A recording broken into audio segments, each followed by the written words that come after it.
You can't seriously think you deserve any part of Grandpa's estate, Jessica sneered, her voice rising above the murmur of departing mourners. You're not even his real granddaughter. The memorial service for my grandfather had just ended, and most family members were filing out of the small chapel in Portland. The scent of lilies, his favorite flower, still hung in the air. That's not fair, Jessica, I responded, trying to keep my voice steady. Grandpa Robert never made that distinction. I was his granddaughter, adoption or not. Blood is blood, Hope, she said, smoothing her black dress with manicured hands. And you don't have a drop of his. The family legacy belongs to actual family members.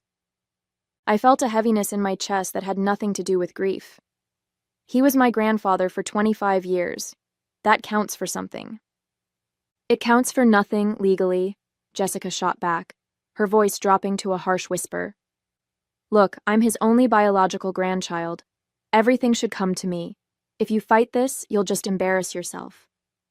My name is Hope Smith, 27 years old, adopted as a toddler by my parents, David and Catherine. My grandfather Robert was the one person who never made me feel less than because of my adoption. He took me fishing on summer mornings, taught me to play chess, and told me stories about our family history, as if it were just as much mine as anyone else's. All I wanted was for his memory to be honored properly, for his possessions and keepsakes to be distributed as he would have wanted.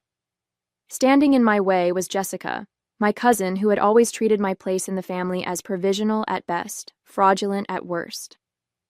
This isn't about the money, I said, though the inheritance was substantial. Grandpa Robert had done well for himself as an architect, with properties and investments worth discussing. It's about respecting his wishes. His wishes would have been for his legacy to stay in the family, Jessica replied with a dismissive wave. Just accept reality, Hope. You're the charity case my grandparents took pity on because Aunt Catherine couldn't have children of her own. The words stung, but before I could respond, Uncle Philip, Jessica's father, approached with the family lawyer. I've scheduled a preliminary meeting about Robert's estate for next week, the lawyer, Mr. Harrison, informed us. I know this is a difficult time, but it's best to address these matters promptly. Jessica flashed me a triumphant smile. Wonderful. We can settle this quickly then. As they walked away, I noticed something fall from Mr. Harrison's portfolio, a sealed envelope with my name written in my grandfather's distinctive handwriting. I quickly picked it up, but not before spotting what was written in the corner. To be opened only in the event of family dispute. My grandfather, it seemed, had anticipated this conflict, and somehow I sensed that Jessica's confidence might be more fragile than she knew. My adoption was never a secret in our family. My parents were always open about it, telling me the story of how they'd fallen in love with me the moment they saw me. I was 2 years old when they brought me home, and while I have no memories of life before them, I grew up knowing I was chosen rather than born into the family. Grandpa Robert embraced me wholeheartedly from the beginning. Family isn't about blood, he often told me. It's about who you choose to love. His wife, Grandma Eleanor, had been equally accepting until her death 5 years ago. In many ways, their unconditional love helped me navigate the occasional awkwardness of being the only adopted member of an otherwise biological family. Jessica and I were born just 3 months apart, but we could never have been more different. Where I was studious and introspective, she was social and outspoken. I pursued a career in library science, preserving history and stories. She became a real estate agent, always focused on the material value of things. Our childhood was peppered with minor competitions, usual cousin rivalry, but there had always been an undercurrent of something more hostile from her side. You're so lucky, she once told me when we were teenagers. You get to be part of the family without having to deal with the expectations. Nobody makes you learn about the family business or attend those boring historical society events. She didn't realize that I would have welcomed those expectations. Instead, I had to insert myself, always volunteering to help Grandpa with his architectural archives or asking to attend the historical society gatherings. I wanted that connection to a past I hadn't biologically shared. Grandpa seemed to understand. He made special time for me, sharing family stories and teaching me about our heritage. You're a Smith now, he'd say. That history belongs to you too. He gave me a beautiful leather-bound journal for my 18th birthday, filled with family photographs, anecdotes, and his own sketches of significant places in our family history. Jessica received a similar gift, a gold locket with Grandma Eleanor's portrait inside. She wore it occasionally, usually during family gatherings when it would be noticed, but I slept with my journal beside my bed for years. Our relationship deteriorated further after Grandpa Robert's health began to fail. Jessica visited him infrequently, always with expensive gifts but rarely with time to spare. I visited weekly, often reading to him or simply sitting in companionable silence while he dozed. Sometimes I caught him watching me with an expression I couldn't quite decipher, something between concern and determination. Once, when I was helping him organize his desk, I found adoption papers among his files. Not mine, but far older ones. When I asked about them, he quickly tucked them away. "That's a story for another time," he said. "When it's needed." I didn't press him then. Now I wonder if I should have. The day of the preliminary meeting arrived with a dreary Portland rain that matched my mood. I arrived early at Mr. Harrison's office, only to find Jessica and Uncle Philip already there, huddled in conversation with the lawyer. They fell silent when I entered, exchanging glances that made my stomach tighten. "Hope, thank you for joining us," Mr. Harrison said, gesturing to the remaining chair. "We were just discussing some preliminary matters." "I'm sure you were," I replied, taking my seat and placing my grandfather's sealed envelope on the table in front of me. I hadn't opened it yet, wanting to respect his wishes about the timing. Jessica's eyes darted to the envelope. "What's that?" "Something Grandpa left for me," I said simply. Mr. Harrison cleared his throat. "Yes, well, Robert left several personal messages. But first, let's discuss the general structure of the estate."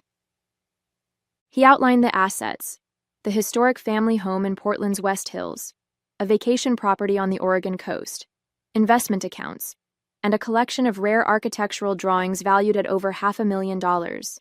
It was substantial, more than I had realized. "Now, to the matter of distribution," Mr. Harrison continued.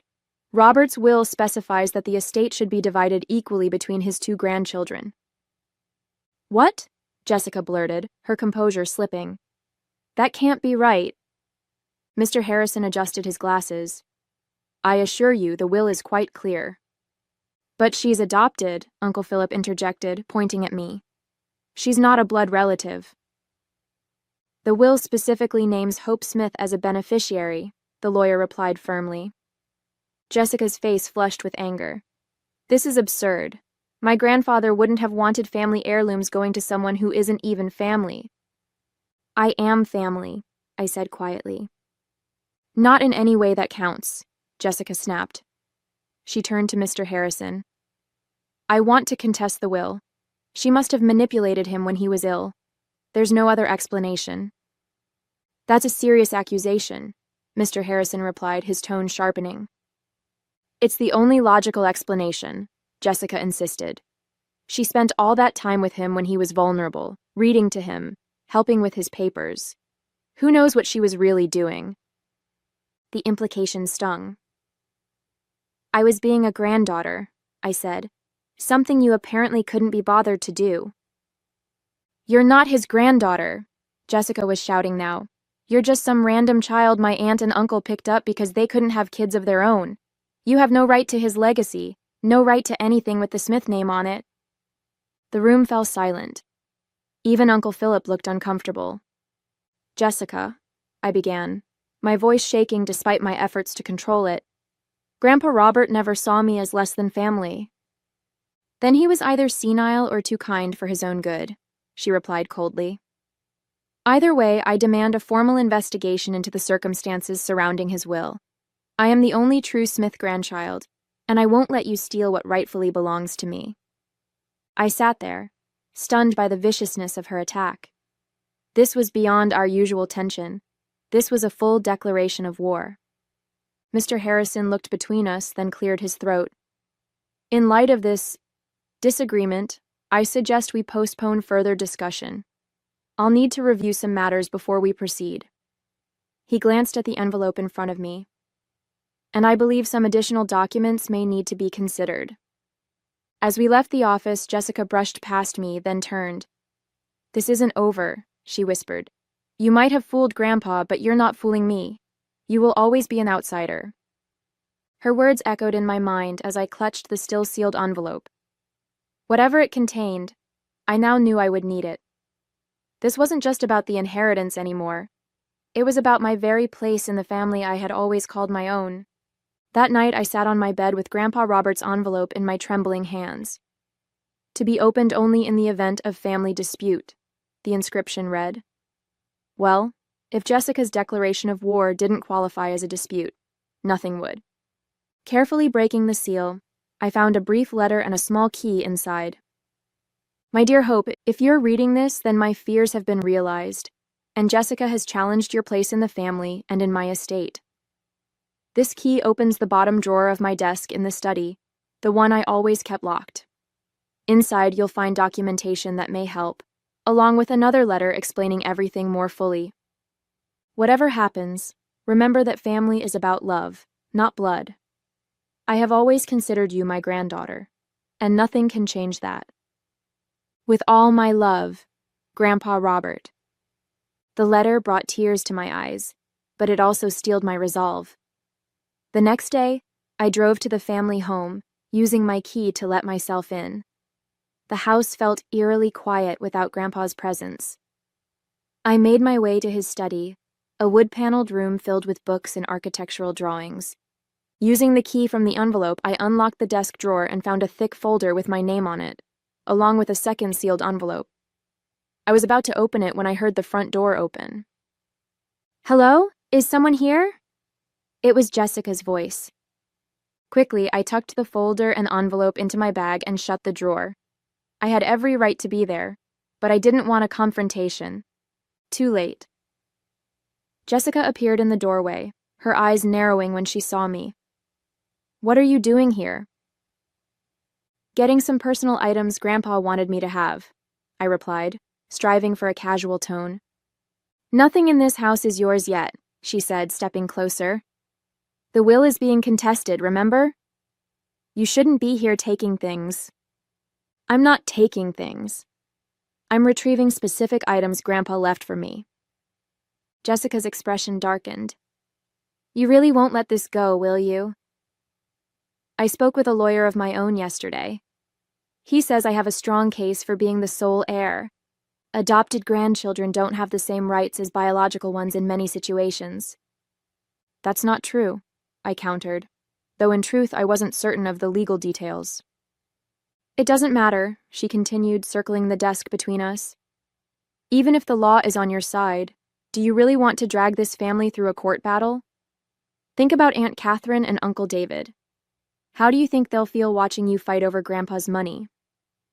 The emotional manipulation was transparent but effective. My parents had always been uncomfortable with conflict, and a prolonged legal battle would distress them deeply. "This isn't about money," I insisted. "It's about respecting Grandpa's wishes and my place in this family." Jessica laughed coldly. "Your place in this family was always charitable inclusion. Don't make it awkward for everyone by pretending it was more than that." I gripped my bag tighter, feeling the outline of Grandpa's folder inside. "I think we're done here," I said, moving toward the door. "Wait," Jessica called, her tone suddenly shifting. "Look, maybe I've been too harsh. We're both upset about Grandpa. What if we find a compromise?" The abrupt change made me wary. "What kind of compromise?" "You agree not to contest anything, and I'll make sure you get some meaningful keepsakes. The chess set he taught you on, his collection of first-edition architecture books, items with sentimental value." The offer was supposed to sound generous, but it was insulting, offering trinkets while she took everything of substantial value. "I'll consider it," I said, not wanting to show my hand yet. "But I need time to think." Jessica smiled, obviously believing she had won. "Of course. Take all the time you need. Just don't contact me until you've made your decision. I prefer to handle this through the lawyers anyway." "Fine," I agreed. "I won't contact you until everything is settled." Her smile widened. As if I'd need anything from you, she laughed. This is just me being kind. As I left the house, clutching my bag with Grandpa's documents inside, I felt both anger and determination. Jessica thought she was being magnanimous, offering crumbs from what she saw as her rightful inheritance. But Grandpa had left me something that might change everything, and I intended to find out what it was. Back at my apartment, I opened the folder and began reading through the documents. What I found left me breathless. Grandpa Robert had indeed anticipated this conflict, and had prepared for it far more thoroughly than either Jessica or I could have imagined. The folder contained documents dating back over 60 years, beginning with a set of yellowed papers I initially didn't understand. Birth certificates, death certificates, adoption papers, none bearing names I recognized immediately. Then I came to the second sealed envelope. Inside was a lengthy letter in my grandfather's handwriting, dated just 6 months before his death. My dearest Hope, what I'm about to tell you is a family secret I've kept for most of my life. I always intended to share it eventually, but perhaps I waited too long. I am not a Smith by birth. I was born Robert Collins, orphaned at age 7 during the Depression, and adopted by Thomas and Margaret Smith when I was 9 years old. The documents you now hold are the proof. The Smiths gave me their name, their love, and eventually their architectural firm. They raised me as their own son, never once making me feel like less than their true child. They taught me that family is created through love and commitment, not merely through biology. This is why I have always felt such a special connection to you, Hope. We share the experience of being chosen, of knowing that our place in this family came through deliberate love rather than chance. What you may find most surprising is that Philip is not my biological son either. Eleanor and I struggled with infertility for many years before adopting Philip as an infant. We raised him as our son, just as I had been raised as a Smith. When he was in his 20s, he married Caroline, and they later had Jessica. Philip has always known he was adopted, though we rarely discussed it as he grew older. He seemed uncomfortable with the fact, especially after Jessica was born. I believe he wanted to feel like he had created a real bloodline for the family that had accepted him. The irony, of course, is that none of us, not me, not Philip, not Jessica, are Smiths by blood. Jessica's claim to being the only real Smith grandchild is based on a fiction. We are all Smiths by choice and by love, which to me has always been the truer definition of family. I have never told Philip that I too was adopted. Perhaps that was a mistake. But I am telling you now because I fear that after my death, your place in the family might be challenged in ways that would break my heart. The documents I've left you prove everything I've written here. Use them if you must, though I hope it doesn't come to that. In my will, I have divided my estate equally between you and Jessica, as I believe that is only fair. You are both my grandchildren in every way that matters. Remember that I love you, and that nothing can ever change the fact that you are, and always will be, my granddaughter. With all my love, Grandpa Robert. I sat back, stunned. The revelation changed everything. Not only was my grandfather adopted, but so was Uncle Philip, meaning Jessica herself was no more biologically a Smith than I was. The real granddaughter distinction she had wielded like a weapon was meaningless. Among the documents was a detailed family tree Grandpa had constructed, showing all the adoptions across generations. There were also photographs I'd never seen before, a young Robert with his adoptive parents, Philip as a baby being held by Grandma Eleanor, and more recent ones of me with Grandpa, his notes about our special bond scribbled on the back.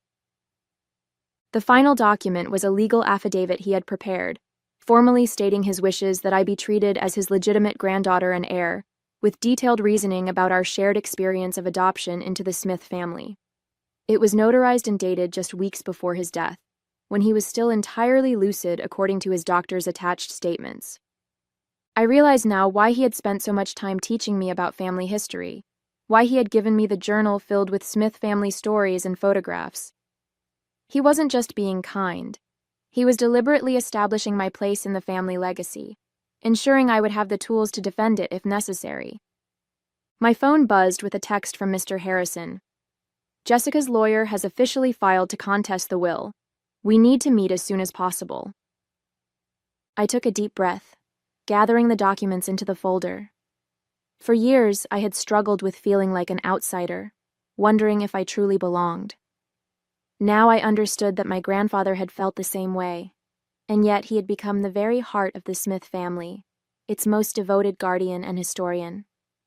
The revelation wasn't just ammunition in a legal battle. It was a profound reframing of my entire family history. What Jessica saw as a weakness, my adoption, was actually the strongest connection between Grandpa Robert and me. I belonged in this family not despite being adopted, but because of it. The next morning, I met with Mr. Harrison at his office, bringing Grandpa's folder of documents with me. As I spread them across his desk, his expression shifted from professional neutrality to genuine surprise. "This is quite extraordinary," he said, examining the adoption papers. "I had no idea Robert was adopted himself. He never mentioned it during our years working together." "Apparently, it was a closely guarded family secret," I explained. "Even Uncle Philip doesn't know." Mr. Harrison adjusted his glasses. "These documents change the landscape considerably. Jessica's entire claim rests on her supposed biological connection to the Smith family, which these papers effectively nullify. So what do we do now?" "We could present these immediately," he mused, "but that might simply prompt them to find another angle of attack. Jessica seems determined to contest the will regardless of the facts." He was right. Jessica's objection to my inheritance wasn't really about biology. It was about greed and her refusal to see me as family. Evidence wouldn't necessarily change her attitude. "I think," Mr. Harrison continued, "we should let them proceed with their current strategy. Once they've fully committed to the biological argument in court, we'll introduce these documents for maximum impact." The plan made sense, but it meant wading through what could be months of legal proceedings, all while being treated as an outsider by my own family. "There's something else to consider," I said. "Uncle Philip. He's Jessica's father, and according to these papers, he's adopted too. Finding this out during a court case could be traumatic for him." Mr. Harrison nodded thoughtfully. "A valid concern. Perhaps we should approach him privately before things escalate further." The next day, I invited Uncle Philip to meet at a quiet cafe downtown. He arrived looking harried, his expression wary when he saw me. "I can't discuss the estate matter, Hope," he said immediately. "Our lawyers should handle everything." "This isn't about the money," I assured him. "It's about something Grandpa wanted you to know." I slid an envelope across the table, not containing the full revelation, but a gentle introduction to it, along with a few key documents and a personal letter from Grandpa Robert to Philip that had been in the folder. "What's this?" he asked suspiciously. "Just read it, please. It's important." He opened the envelope reluctantly, his eyes scanning the papers inside. As he read, his face paled. "This can't be right," he whispered. "Dad was adopted?" "Yes," I confirmed gently. "Just like you. Just like me." His head snapped up.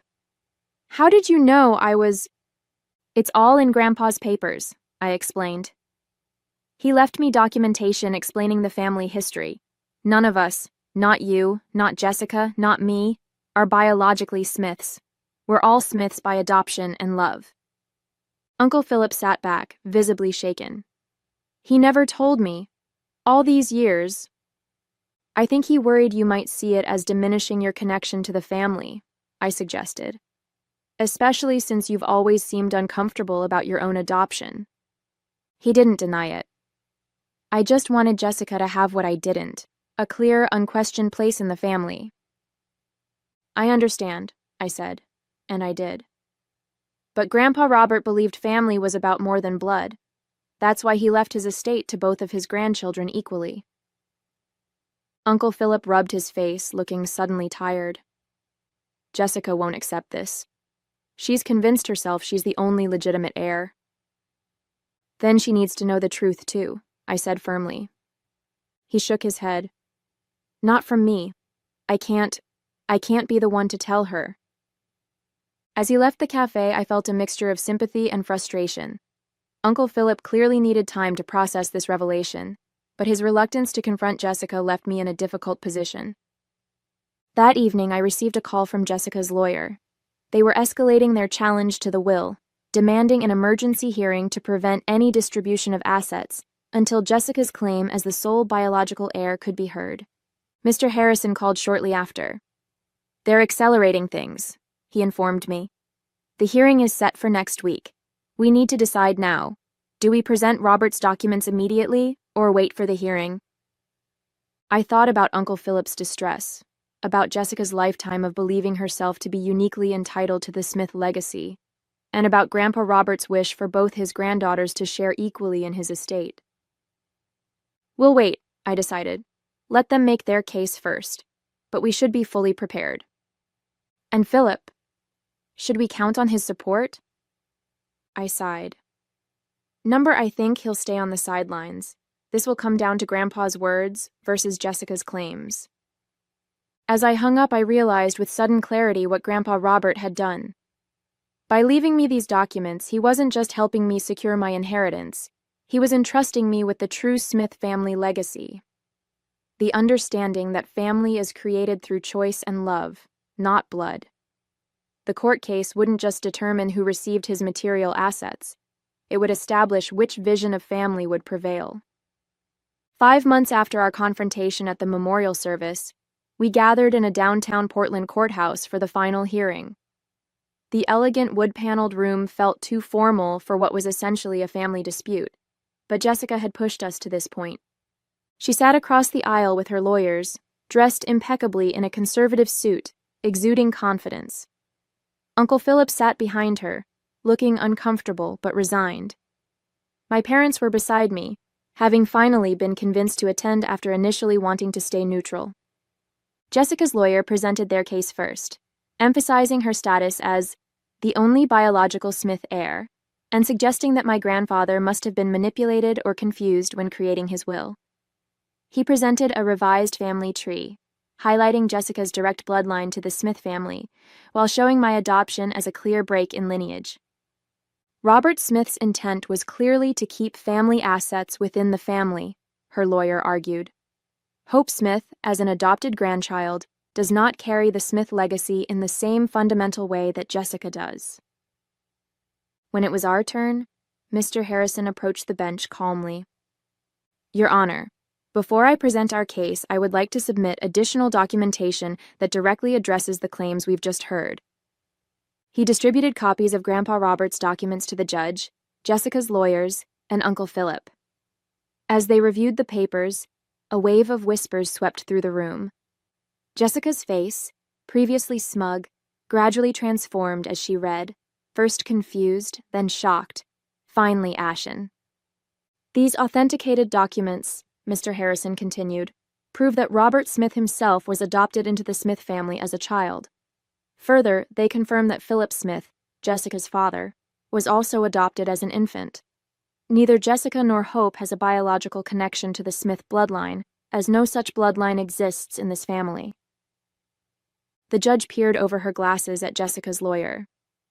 "Given this evidence, do you wish to revise your argument about biological heritage being the determinant of inheritance rights?"